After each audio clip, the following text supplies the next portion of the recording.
Hi friends, అందరికీ నమస్కారం. Welcome back to my channel. ఈ వీడియోలో ఆంధ్రప్రదేశ్లో దాడులు ఆపకపోతే ప్రభుత్వం రద్దు చేస్తాం అంటున్నారు. మరి పూర్తి వివరాలు అయితే వీడియో ద్వారా తెలుసుకుందాము. మీరైతే ఈ వీడియోకి ఒక లైక్ చేయండి. ఇక ఆలస్యం చేయకుండా వీడియోలోకి వెళ్ళిపోదాం.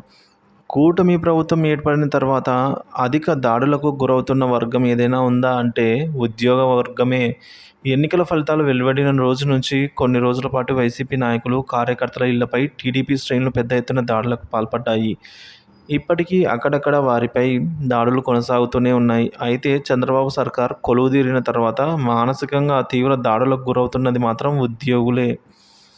ఈ దఫా ఎన్నికల్లో జగన్ను గద్దెదించడంలో ఉద్యోగులు కీలక పాత్ర పోషించారు. జగన్ తమకు అన్యాయం చేశారనే ఆవేదనతో వైసీపీకి అన్ని రకాల ఉద్యోగులు వ్యతిరేక ఓటు వేయించారు.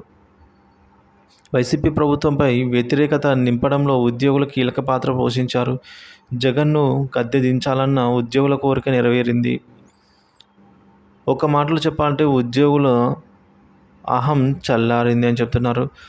కూటమి ప్రభుత్వం కొలువుదీరింది, అసలు సినిమా మొదలైంది.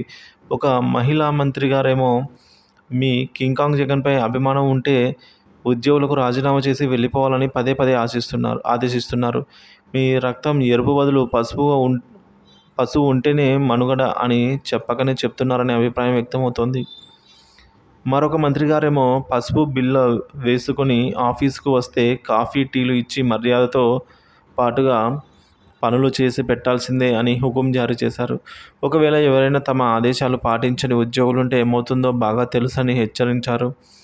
మరో ఇద్దరు సీనియర్ నాయకులు ఏకంగా నా కొడుకల్లారా నరుకుతా అంటూ తిట్ల పురాణాన్ని అందుకున్నారు. ఇవన్నీ ఉద్యోగులపై చేసిన దూషణలే అని చెప్తున్నారు. ఈ పరిణామాలు ఉద్యోగుల్లో ఆందోళనను కలిగిస్తున్నాయట.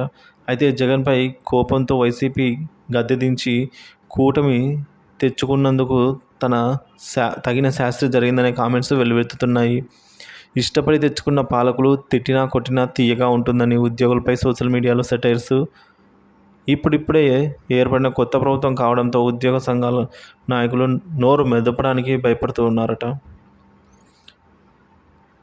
ఒకటైతే నిజం అంటున్నారు, రానున్న రోజుల్లో తమ బతుకు